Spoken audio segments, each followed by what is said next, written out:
Audio Jungle.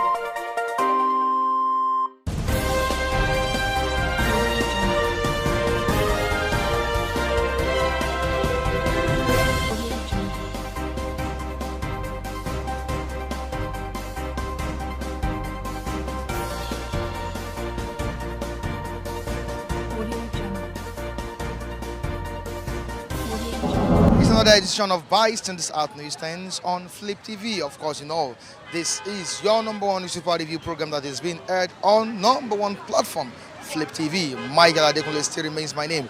Today's edition of this program, we have the Nation newspaper and the Guardian guiding us on vital stories. Here, let's quickly move down to what we have on the Nation newspaper. Important headline here: Nigeria's debt profile, no cause for alarm, says government. Nigeria's debt profile, no cause for alarm, says government, with a very, very good rider here.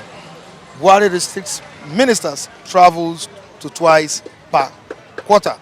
Buhari restricts ministers' travel to twice per quarter. All right, on top of the paper, we have some stories here. Ladoja Ibadan Obas renew battle over crowns. Ladoja Ibadan Obas renew battle over crowns. Ex-governor writes chiefs. Okay, Senate slams CSOs over renovation suits. FCDA owns building. Senate slams CSOs over renovation suits. FCDA owns building.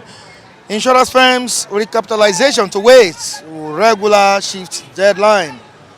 Insurance firms recapitalization to wait. Regulator shifts deadline.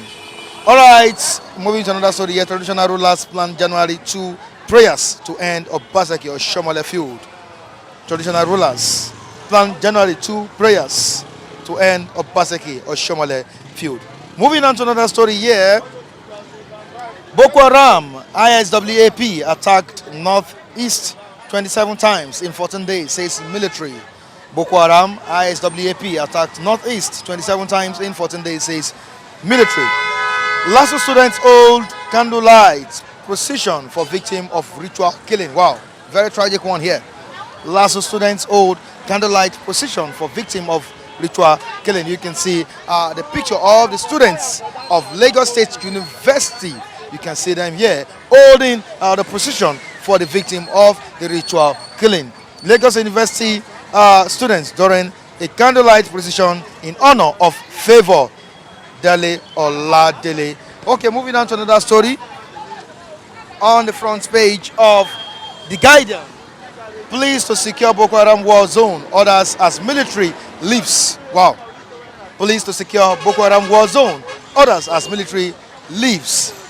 Government to procure more equipment for police in 2020. Government to procure more equipment for police in 2020. On to the next one. Muslim Christian groups differ over U.S. inclusion of Nigeria on watch list. Igbo insists on producing Nigeria's president in 2023. Igbo insists on producing Nigeria's president in 2023. Man attempts suicide over 7.6 million naira debt. Ogun Highway Road crashes, leave 19 dead, 159 injured in 16 days. All right, the last story here. Your appointments more divisive than Boko Haram activities. Christian body tells Buhari. All right, these are the stories we have on the front pages of The Nation and The Guardian. Let's join our reviewers for more talks. I'll be right back.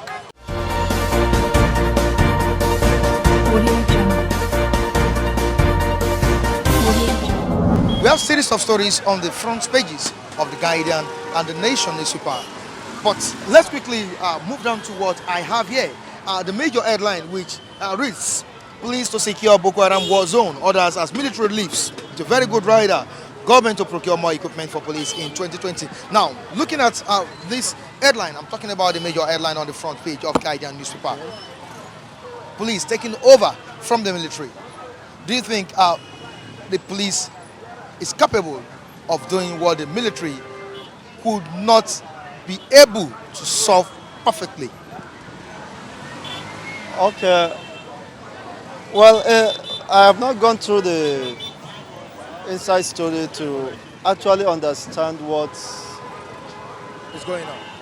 is actually the context Okay. of the discussion. But be it as it may, I think Boko Haram issue has gone beyond policing, paramilitary. So they are more or less becoming more fortified. You see, assuming international dimension.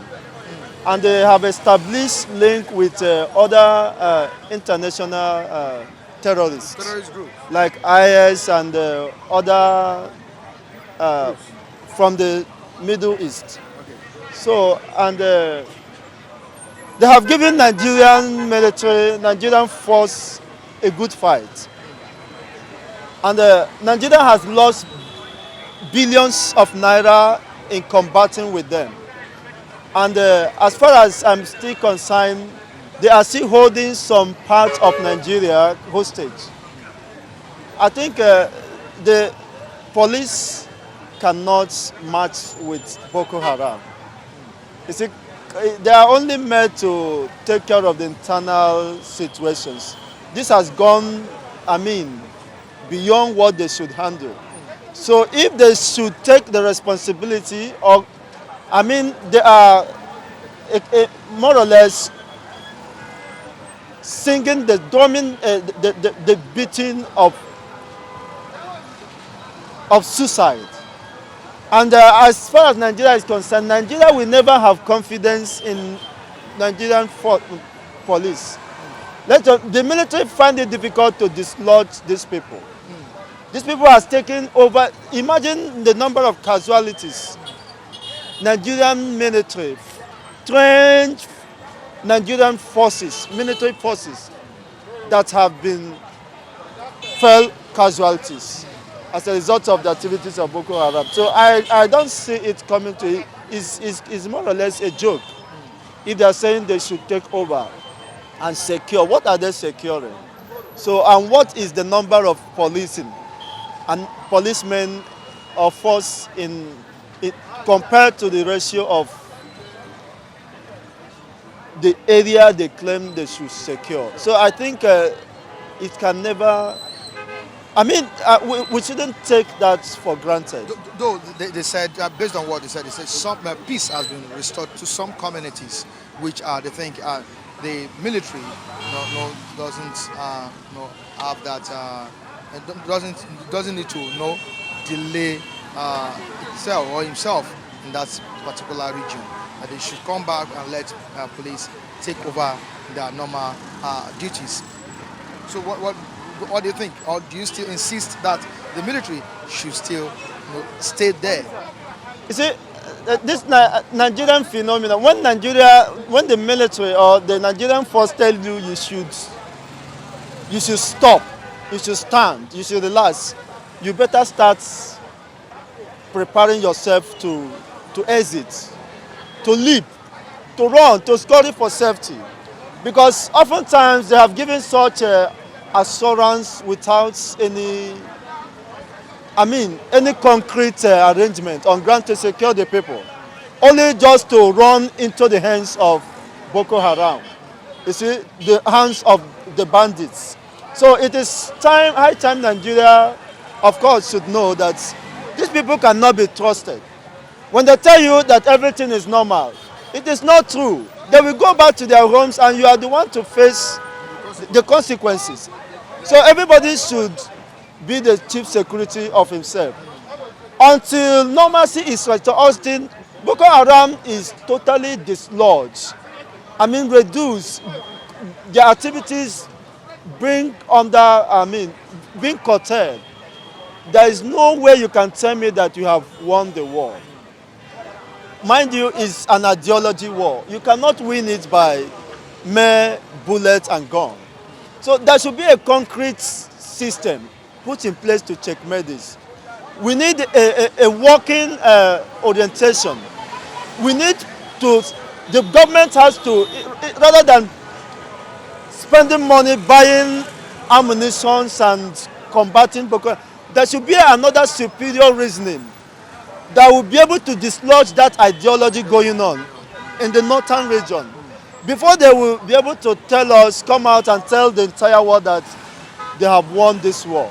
But as far as I am concerned, they have never won this war, and I don't see them winning it in the next decade with this approach. I mean, This kind of style they are using. It can never be won. Now let's move down to another story here. Igbo insisting on 2023 presidency. Do you think this is possible? We have the northern side shouting, clamoring for that seat.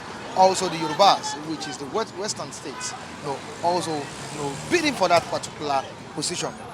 Igbos, right from inception, have been denied of that seat. Now, what do you think would happen?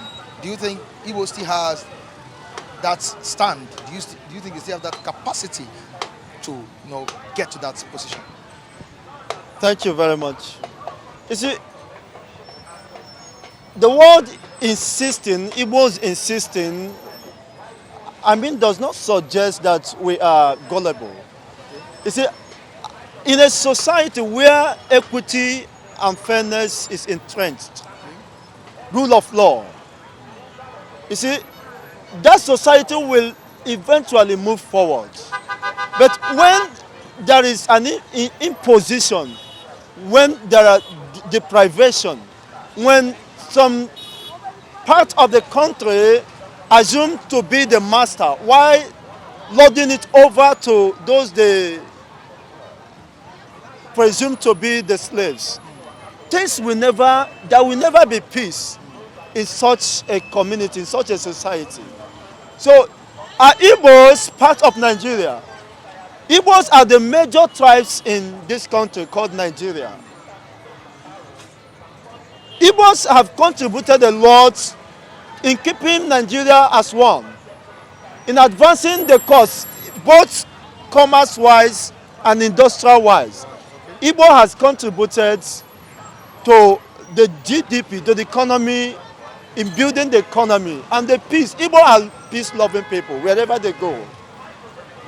They will advance any particular sector or region they found themselves. They will seek to improve that region. So I don't see a reason why an average Igbo man is driven by the mindset and the spirit of accomplishments. And whatever it takes him to achieve that, I think he will not hesitate in doing that. So Nigeria has deprived themselves of that privilege of moving forward by denying an Igbo man to be the president of Nigeria. And as long as that remains, Nigeria will not have peace. Nigeria will not have progress, will not experience progress. And of course, in no distant time from now, Igbos, of course, have been clamoring to be independent of their own, to determine their own destiny in their own hands. Because it seems as if this union called Nigeria is restricting their progress. It's drawing them back. You see, every government policy is geared towards frustrating them. And they can't continue in such hostile environment. So I think the best thing for an Igbo man is not presidency. The best thing is the freedom of expression. This freedom to achieve greatness by self-determination, self-efforts. So if those atmosphere or environment are not created, you see, they will continue to seek for a country of their own, which definitely they must get in the course of time, because everything has been in place and we have fought the war and we are winning the war.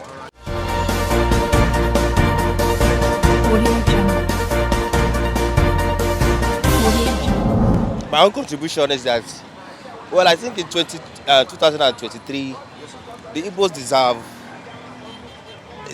a president. They deserve to produce a president for this country. Please let us have a president from Igbo extraction. Let us feel the impacts the Igbos can contribute to nation building. Are you an Igbo? I'm an Igbo. I'm an Igbo. At least we have witnessed The um, Hausas. the Hausas, the Yorubas, Okay. even the South. At least let us witness some. Let us be fair to the geopolitical zones we have in the country. Let us witness someone from Igbo. Let us give them a trial for this coming election. At least let us see what they can do. That is my own contribution. Yes. Don't you think getting Biafra, I getting that will be better for the Igbos? Because some have said that we don't even need that. I'm talking about Igbos. We don't need presidency. We don't want president. We want to become president. Just get us our Biafra. Just give us our freedom. Now, which one do you think will better the lives of Igbos? Which one do you think the Igbos or the Igbo nation will be comfortable with? Well, I think Biafra to me is not a way forward for the Igbos now, because of a lot of factors. You know, Igbos have contributed a lot to this country. If you go to any nooks and crannies of this country, there's no place that you will not see an Igbo man hustling, struggling to developing that area. If you look at most Lagos we have today, most buildings we have today are owned by Igbos. You know, if you come to Lagos today, houses are expensive. It's because of the Igbos. Even the north, people do fear to travel to the north before, but this time around, because of the presence of Igbos in those areas, you understand, goods can easily come from the north to the south, even to the southeast. You understand? So Igbos have contributed a lot to this country, at least to produce a president. So I would suggest we should go for presidency instead of going for Biafra independence. Now, what do you think has been the major obstacles to Igbo getting to that seat? As an Igbo. Well, the major obstacle there is the ruling party. You know, the ruling party we have today, which is the APC. I don't know. They already have a candidate on ground, and they have the power. They have the power. So this will be an obstacle because the ruling party is there already, and they have the money and the power and everything. And from the look of everything, it's like they have a candidate. They have a candidate. If you said the ruling party, but you should realize that the ruling party was once an opposition before. Yes. Yes. Well, everything will depend on the masses. They were on the opposite sides before, and an Igbo man wasn't the president. So you're saying that the major obstacle is the ruling party. Don't you think it's something else? Yes, I agree with you. Although that is what I'm saying. If you look at it now, you see that most people are clamoring for Igbo presidents. Look, you are talking about. Are you talking about the ruling party right from inception or APC?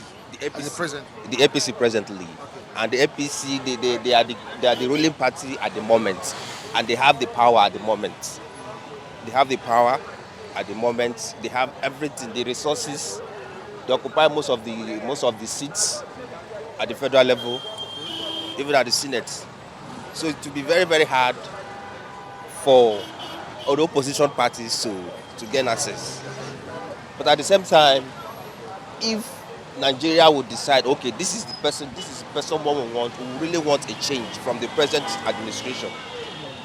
But if you still said the ruling party, but we are during the last February 2023 election, we had the likes of what do you call it, Atiku Abubakar, that came from the north to be the presidential candidate of the People's Democratic Party, Showore AAC, not an Igbo man. So don't you think it's not the matter of ruling party? It's a matter of Nigeria or what? Yes, that is what I'm saying. That is what I'm saying. You know, sometimes everything depends on what the masses want. Okay. You know, presently, the last election, I think people needed a continuation of Buhari's administration. Okay. You know, based on what Buhari is doing, his fight against corruption and all that. So people came into that idea and said it should continue. But now it's like Buhari tenure will end by 2023. And the person that is coming in, we don't know his status, we don't know his profile and everything.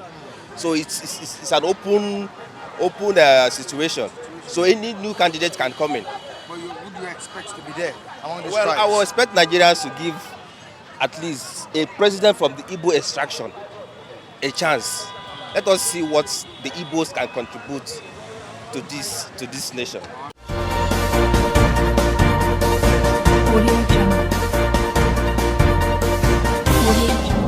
This will wrap it up on today's edition of Bystanders at Newsstands on Flip TV. Make sure you join us next time as we bring you another interesting topic from Nigeria. Michael Adekunle, of course, is my name. Today, taking over from Latif Adewale is Ola Ibitoye, very good cameraman and editor, always keeping it real on Flip TV. All right, till I join you next time on the same channel. Keep having a good day. I say bye and Happy New Year.